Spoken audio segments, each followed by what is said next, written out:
आज मैं आपसे बात जानना चाहूँगी कि एक टॉपिक प्रेगनेंसी क्या होता है और ऐसी स्थिति में जो महिलाएं हैं क्या उनका डिलीवरी हो पाता है या बात वहाँ तक पहुँचती ही नहीं है, मैं आपसे ये जानना चाहूँगी। सो एक्टोपिक प्रेगनेंसी का मतलब होता है कि जब प्रेगनेंसी हुई, जब बच्चा कंसीव किया आपने, तो नॉर्मली ये जो होता है स्पर्म और एग, ये दोनों यूट्रस के बगल में जो दो ट्यूब्स होती हैं हमारी फेलोपियन ट्यूब्स, उसके अंदर एग और स्पर्म मिलते हैं, वहाँ पे बच्चा बनना शुरू होता है।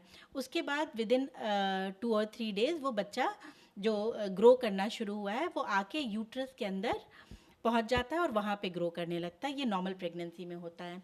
एक्टोपिक प्रेगनेंसी तब कहते हैं कि इस प्रोसीजर में बेबी बना आपका ट्यूब में, पर वो वहीं पे ग्रो करने लगा। इट इज़ वो यूट्रस के बाहर ग्रो कर रही है प्रेगनेंसी। या तो वो ट्यूब में हो सकती है, कई बार ओवरी में हो सकती है, अंडेदानी में हो सकती है, या कई बार नॉर्मल यूट्रस ओवरी से हटके पेट में भी हो सकती है, यूट्रस के नीचे वाले भाग में सर्विक्स में भी हो सकती है। ठीक है, तो जो नॉर्मल उसका एरिया है जहाँ उसको ग्रो करना है प्रेगनेंसी को बच्चेदानी के अंदर, उससे हट के किसी भी और जगह अगर प्रेगनेंसी हो रही है तो उसको एक्टोपिक प्रेगनेंसी कहते हैं।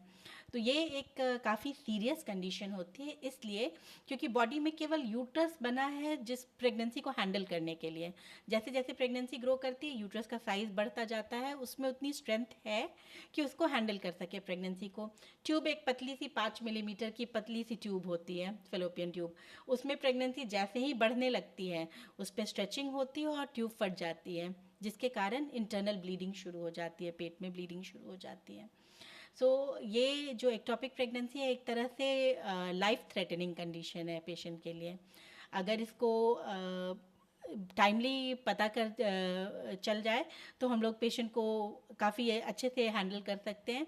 कई बार पेशेंट बहुत सिक हो के बिल्कुल शॉक में पहुंचता है हमारे पास, क्योंकि पेट के अंदर इतनी ज़्यादा ब्लीडिंग हो चुकी होती है ट्यूब फटने के कारण। और एक टॉपिक प्रेगनेंसी पता कब चलता है, क्या पहले महीने में ही पता लग जाता है कि एक टॉपिक प्रेगनेंसी हो चुका है? कुछ लक्षण होते हैं, जैसे आपका पीरियड मिस हुआ, कई बार पीरियड नहीं भी मिस होता है बट यू आर एक्सपेक्टिंग कि प्रेगनेंसी हो सकती है, आप अपने पार्टनर के साथ कांटेक्ट में रहे हैं और पेट में बार बार दर्द हो रहा है, हल्का हल्का दर्द हो रहा है, खुल के पीरियड नहीं आया है, हल्की फुल्की स्पॉटिंग आई है। पेन एक बहुत बड़ा फैक्टर होता है इसमें। हल्का दर्द बार बार हो सकता है, कभी कभी सडनली तेज़ पेन भी हो सकता है। तो कई बार बिना किसी सिम्टम के भी सब कुछ ठीक है, आप रूटीनली प्रेगनेंसी टेस्ट पॉजिटिव आया है और आप अपने डॉक्टर को दिखाने आए हैं, उस केस में भी डॉक्टर ने टेस्ट किया and they can suspect ectopic pregnancy.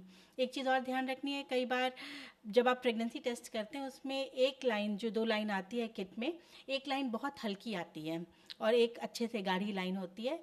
कभी कभी बहुत हल्की लाइन या फेंटली पॉजिटिव हम लोग कहते हैं, उसमें भी एक्टोपिक होने का सस्पिशन खतरा होता है।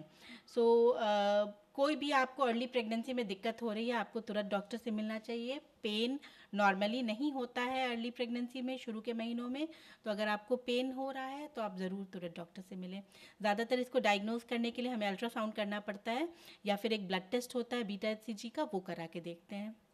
और जैसा कि अभी आपने बताया कि एक टॉपिक प्रेगनेंसी में मतलब पीरियड्स के बारे में आपने चीज़ें बताई कि रुक रुक के आता है या फिर एकदम बहुत जो फ्लो है बहुत स्पॉटिंग सी कम, हाँ, होती है जी। कम हो जाता है। बट प्रेगनेंसी की जब हम बात करते हैं तो ऐसा जनरली नहीं होता है। नहीं होता है। तो वो मतलब यही डिफरेंसेस है जो हम जिससे समझ जी सकते हैं बिल्कुल। कि बट जैसे कुछ लोगों में ये चीज़ें होती हैं, हमेशा एक टॉपिक ऐसा वो नहीं है कि पीरियड आ ही रहा होगा आपको, बट एक टॉपिक प्रेगनेंसी में कई बार आपका जो एक्सपेक्टेड डेट है उस पर आपको हल्की सी स्पॉटिंग होके रह गई, खुल के पीरियड नहीं आया, आपको लगेगा कि अच्छा स्पॉटिंग तो हुई है, पीरियड आया है, may be I am not pregnant. ठीक है, बट अगर अच्छे से खुल के आपका पीरियड नहीं आ रहा है, हल्की फुल्की ही स्पॉटिंग हुई है, तो एक प्रेगनेंसी टेस्ट करके ज़रूर देखना चाहिए।